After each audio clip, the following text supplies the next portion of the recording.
नमस्कार, जय हिंद। आज जो है हमारा टॉपिक जो है वाइस प्रेसिडेंट यानी उपराष्ट्रपति के बारे में, क्योंकि हाल ही में जो है वाइस प्रेसिडेंट का इलेक्शन जो है ख़त्म हुआ है, जिस वजह से ये टॉपिक जो है काफ़ी महत्वपूर्ण है और इसके बारे में हम लोग जानेंगे, क्योंकि ये आने वाले जो विगत वर्षों में जो एग्ज़ाम्स होंगे इससे क्वेश्चंस आने की अत्यधिक संभावना है। तो हम जानेंगे कि आखिर उपराष्ट्रपति होता क्या है। तो सबसे पहले उपराष्ट्रपति जो है ये हम लोगों ने इसको यूएसए से लिया है। यूएसए यानी कि यूनाइटेड स्टेट ऑफ अमेरिका से, यानी यूनाइटेड स्टेट ऑफ अमेरिका के कॉन्स्टिट्यूशन से हम लोगों ने इसको लिया है। और ये जो उपराष्ट्रपति जो होता है ये भारत का एक ऐसा पद है जो कि मेनली इसके कार्य तो बहुत नहीं होते हैं, लेकिन हमारे संविधान में इनका उल्लेख है, जिस वजह से इनका इलेक्शंस करवाना ज़रूरी होता है और इनका रहना भी ज़रूरी होता है। क्योंकि ये जो होते हैं जो राज्यसभा यानी कि हमारे यहाँ जो पार्लियामेंट का अपर हाउस राज्यसभा जो है उसके ये क्या होते हैं, मेनली ये सभापति होते हैं।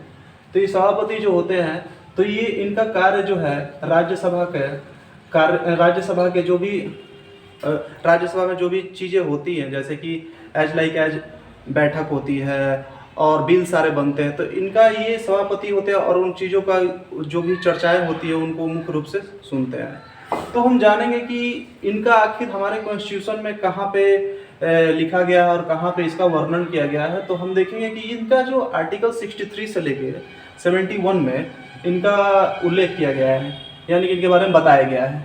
तो अभी हम जानेंगे कि क्योंकि उपराष्ट्रपति का जो इलेक्शंस होता है मेनली दो ही व्यक्तियों के बीच फाइट रहता है। तो दो व्यक्ति वो कौन से होते हैं, दो पर्सन वो कौन से होते हैं, कैसे उनका वो आते हैं या फिर कैसे उनका जो इलेक्शंस जो होता है किया जाता है। तो देखिए मेनली क्या होता है कि उपराष्ट्रपति का जो चुनाव में जो दो कैंडिडेट हैं वो एक जो है अभी जो सरकार में जो पार्टीज रहती है वो खड़ा करती है और एक जो अपोजिशंस होती है। तो हम देखेंगे जो अभी हाल ही में एनडीए की सरकार है अभी हमारे देश में, तो एनडीए के जो कैंडिडेट हैं जो थे जगदीप धनखड़, क्योंकि चुनाव खत्म हो चुका है और जगदीप धनखड़ जीत भी चुके हैं, तो ये एनडीए के कैंडिडेट जगदीप धनखड़ थे जिन्हें 528 वोट मिला और ये क्या हुए, ये जीत चुके हैं। और जो विपक्षी उम्मीदवार जैसे कि कांग्रेस और भी सारे दल जो है उनकी कैंडिडेट थी मार्गरेट अल्वा, जो कि उन्हें 128 मत मिला। लेकिन हम जानेंगे कि आखिर ये 528 और 128 कैसे। तो ये जो होता है इनका जो इलेक्शन होता है मेनली जो होता है राज्यसभा और लोकसभा के कैंडिडेट के द्वारा ही होता है। लेकिन कैसे कैंडिडेट, क्योंकि हमारे लोकसभा में यानी कि लोअर हाउस में अपॉइंटमेंट और इलेक्टेड दोनों कैंडिडेट्स होते हैं। क्योंकि दो अभी हाल ही में एंग्लो इंडियंस का जो पद था उसको खत्म किया गया, लेकिन फिर भी दो ऐसे लोगों को रखा गया है जो कि एंग्लो इंडियन ना हो लेकिन भारतीय ही हो, तो उनका वो क्या कहलाएंगे, वो अपॉइंटेड कहलाएंगे।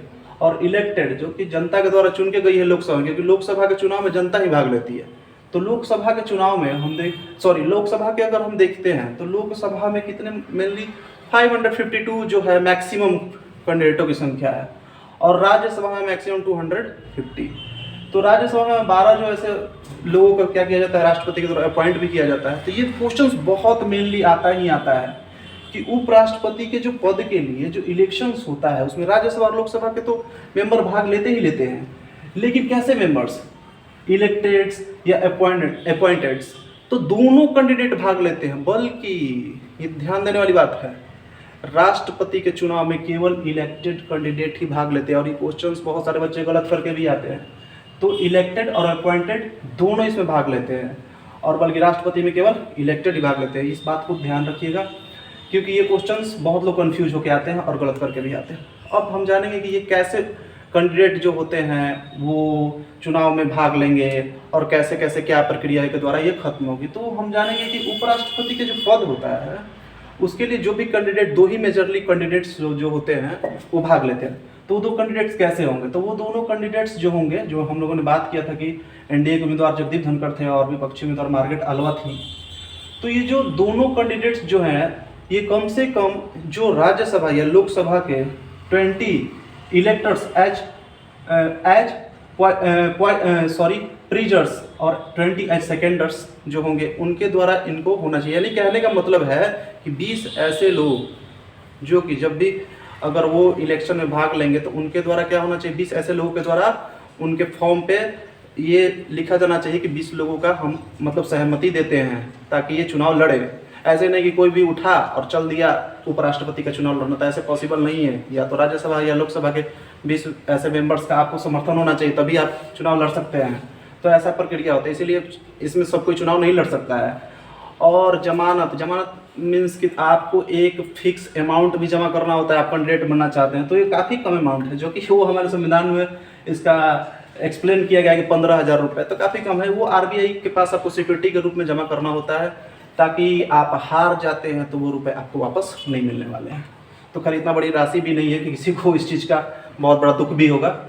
तो खैर, तो ये हम लोग बात कर रहे थे कि उपराष्ट्रपति में 20 लोगों का आपका होना चाहिए।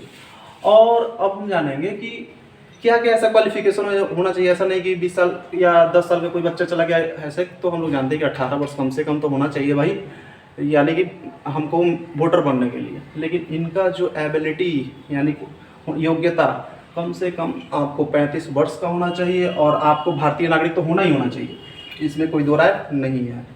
और इसके बाद हम देखेंगे कि आप चुने गए, जैसे कि अभी जगदीप धनखड़ जो 14वें नंबर के उपराष्ट्रपति चुने गए हैं और वो उपराष्ट्रपति बन भी चुके हैं। तो वो अनुच्छेद 63 से 71 में हम लोगों ने बात किया था कि ये जो उपराष्ट्रपति का जो आर्टिकल्स जो होता है वो 63 से लेकर 71 में ही पूरा हम देखेंगे तो हमारे कॉन्स्टिट्यूशन में इसके बारे में बताया गया है उपराष्ट्रपति के बारे में। और इनको ओथ यानी शपथ जो दिलाएंगे वो हमारे प्रेसिडेंट यानी राष्ट्रपति जो है इनको शपथ दिलाएंगे। और बहुत सारा शपथ में लिखा रहता है कि मैं ये वगैरह जो भी कुछ चीज़ें हैं। और अगर हम बात करते हैं कि चलो ये उपराष्ट्रपति बन गए उपराष्ट्रपति, तो क्या ऐसी कोई प्रक्रिया है कि इनको हटाया जा सके, क्योंकि इनका जो टाइम ऑफ पीरियड्स होता है 5 साल के लिए चुने जाते हैं। कोई भी प्रेसिडेंट जो है 5 साल के लिए चुने जाते हैं, तो इसके बीच में ऐसा लगे कि हाँ उपराष्ट्रपति को हटाया जाए या कुछ भी राज्यसभा या लोकसभा के सदस्यों के द्वारा, तो ऐसा तो खैर कोई वर्णन नहीं है हमारे संविधान में। लेकिन राष्ट्रपति में इम्पीचमेंट लगाया जाता है, महाभियोग लगाया जाता है, लेकिन उपराष्ट्रपति में ऐसा कोई चीज़ नहीं है। लेकिन फुल्ली मेजॉरिटी के बेस पे राज्यसभा के मेंबर्स चाहे तो हटा सकते हैं, जो 2/3 होता है हटाया जा सकता है। और लेकिन लोकसभा का भी इस पर सहमति होना चाहिए, क्योंकि ये मेनली जो होते हैं राज्यसभा के ही सभापति होते हैं। तो राज्यसभा में फुल्ली मेजॉरिटी से और लोकसभा में मेनली क्या होता है कि जो भी मेंबर्स हैं उनके सहमति के द्वारा ही इनको इम्पीचमेंट लगाया जा सकता है। लेकिन इम्पीचमेंट लगाए जाने से पहले उपराष्ट्रपति को 14 दिन पहले एक नोटिस भेजा जाना चाहिए कि हम आप पे इम्पीचमेंट लगा रहे हैं, ताकि वो भी बेचारे क्या हो कि तैयार रहें कि हाँ भाई इम्पीचमेंट लगने वाला है, जिससे कि वो तैयार रहें। और अगर हम जानते हैं कि मान लीजिए इलेक्शंस हुआ और उसमें कोई डिस्प्यूट हो गया, विवाद हो गया, तो उस विवाद को कहाँ लेके जाएंगे? क्या वो चुनाव आयोग उस विवाद को खत्म करेगा या फिर कोई हाई कोर्ट्स या सुप्रीम? तो देखिए ऐसे विवाद को डिस्प्यूट को हम लोग कहाँ ले जाते हैं, तो सुप्रीम कोर्ट। 21 आर्टिकल में कहा गया है, तो ये आर्टिकल 71 में बताया गया है कि जो भी वाइस प्रेसिडेंट के इलेक्शंस जब होते हैं उसमें ऐसा लगा कोई अपोजिशंस या कोई भी ऐसे कैंडिडेट्स को, दोनों कैंडिडेट्स में से किसी को, तो वो सुप्रीम कोर्ट के पास जा सकता है और अपने बातों को रख सकता है। तो वो डिस्प्यूट का जो सॉल्व होगा वो कौन करेगा?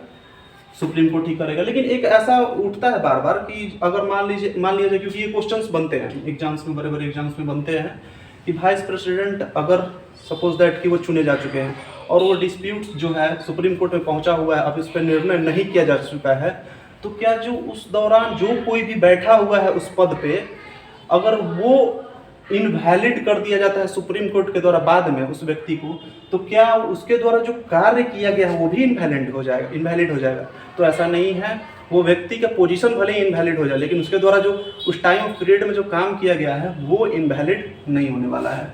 तो ये बहुत ही इंपॉर्टेंट पॉइंट है, इसको आप हो सके तो नोट कर लीजिएगा, क्योंकि ये बहुत महत्वपूर्ण है। और रेजिग्नेशंस जो होता है, वाइस प्रेसिडेंट जो अपना रेजिग्नेशंस किसको देगा, तो ये रेजिग्नेशन जैसे कि ओथ भी प्रेसिडेंट के द्वारा ही करवाया जाता है, तो रेजिग्नेशंस भी ये किसको देंगे, तो ये प्रेसिडेंट को ही देंगे। और हम लोग पहले ही बात कर चुके हैं कि ये राज्यसभा के ही सभापति होते हैं और उपराष्ट्रपति का ये जो पद है काफ़ी महत्वपूर्ण है। हम लोगों ने इसके बारे में जाना, तो आप लोग को शायद अच्छे से समझ में आया होगा। तो हम कोशिश करेंगे कि अगले वीडियो में हम और भी नए टॉपिक्स लाएं और आप लोग को अच्छे से बताएं और चीज़ों को समझाएं। तब तक के लिए जय हिंद।